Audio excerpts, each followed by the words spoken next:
কোরিয়ানরা সমুদ্রের মাছগুলো প্রচুর খেয়ে থাকেন, আর ক্যানের ভিতরে যে সমুদ্রের মাছগুলো সেগুলো কিন্তু অনেক বেশি করেই পছন্দ করেন। এগুলো আমি মূলা কেটে নিয়েছি, তারপরে একটু রসুন ছেঁচা করে নিলাম, তারপরে একটুখানি পেঁয়াজও কেটে নেব।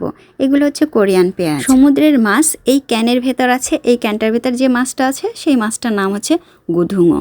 এই মাছটা খেতে কিন্তু খুবই ভালো লাগে। আমাদের দেশেও কিন্তু এই মাছটা পাওয়া যায়, খুব সম্ভবত কিছু একটা নাম আছে। মশলা কি কি দিলাম এই যে খুলে নিচ্ছি দুইটাই। এটা হচ্ছে তেনজাং সয়াবিন পেস্ট সস, আর এটা হচ্ছে চিলি পেস্ট সস। একটুখানি পানি দিয়ে গুলে নিচ্ছি, খুব ভালো করে গুলে নিলাম। ক্যানটা কিন্তু আমি খুলেছিলাম, তো বেশ অনেকটা পানি ছিল ক্যানের ভিতর, উপর থেকে একটু ফেলে দিয়ে ভেতর থেকে 2 টুকরা মাছ নিলাম। প্রথমে 2 টুকরা নেওয়ার পরে মনে করলাম যে হ্যাঁ, ওটার ভিতরে ঠিক 2টা মাছই আছে, অর্ধেক অর্ধেক করা। তো ওই যে সসটা আমি একটু গুলে রেখেছিলাম পানি দিয়ে, সেইটা দিয়ে দিলাম। তার সাথে দিয়ে দিলাম কোরিয়ান মরিচের গুঁড়ো, সয়া সস, খানজাং দিলাম। তার সাথে দিলাম রান্নার একটুখানি তেল, ছেঁচা রসুন আর কুচানো কাঁচা মরিচ, এইভাবে একটু দিয়ে দিলাম। এই মরিচটাই বেশ ঝাল। এখন কিন্তু রান্না চড়িয়ে দিয়েছিলাম। আর হচ্ছে কোরিয়ার মাটির হাঁড়ি, রান্নাটা এরকম হয়ে যাচ্ছে, খুব বেশি পানি দেওয়া যাবে না, কিন্তু খুব বেশি পানি দিলে আবার এমন হয়ে যাবে যে আমাদের দেশের যেমন আমরা মাছের রসা করি ঠিক তেমনি।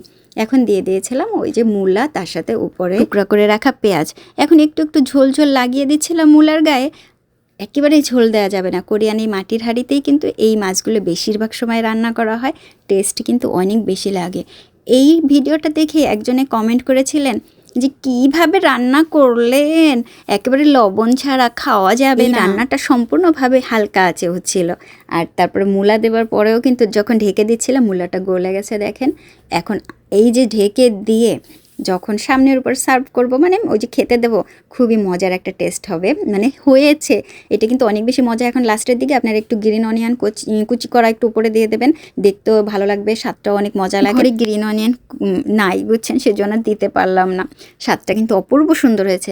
এখন বলি লবণ, আসলে কি এখানে আলাদা করে লবণের দেওয়ার কোনো প্রয়োজন আছে কি না? হ্যাঁ, আপনারা যদি এখানে আরেকটু চান তাহলে 1 চামচের মতো একটু মধু দিয়ে দেন, তাহলে স্বাদটা কিন্তু একটু বেশ মিষ্টি মিষ্টি স্বাদের আসবে, কারণ খেতে আরও বেশি ভালো লাগবে। আমি মধুটা আজকে দিলাম না। তা বলি লবণের কাহিনী, হ্যাঁ লবণ যদি আপনি এখানে দিতে চান তাহলে অবশ্যই আপনি সিজনিং সল্টটা ব্যবহার করতে পারেন, কিন্তু আমি প্রথমে সয়াবিন পেস্ট দিয়েছি, ওইটা একেবারেই লবণ। তারপরে চিলি পেস্ট সস, ওইটা ঝাল এবং লবণ একসাথে। তারপরে সয়া সস, ওটাও কিন্তু একেবারেই লবণ। সুতরাং সবই লবণ ছিল। আর যেহেতু খাবারের পরিমাণ একেবারেই কম ছিল, সেহেতু আলাদা করে আপনার লবণ কিন্তু দেওয়ার দরকার হয় না। যদি আপনি অনেক বেশি করে খাবার তৈরি করেন আর একটু ঝোলঝোল থাকে, তাহলে আপনি আলাদা করে যদি লবণ দিতে হয় তাহলে সিজনিং সল্টটা দিয়ে নেবেন। সমুদ্রের এই ক্যান মাছটা কিন্তু প্রচুর মজা লাগে খেতে, আসলেও কিন্তু স্বাদ অনেক বেশি। আমি খুবই পছন্দ করি এই মাছটা খেতে।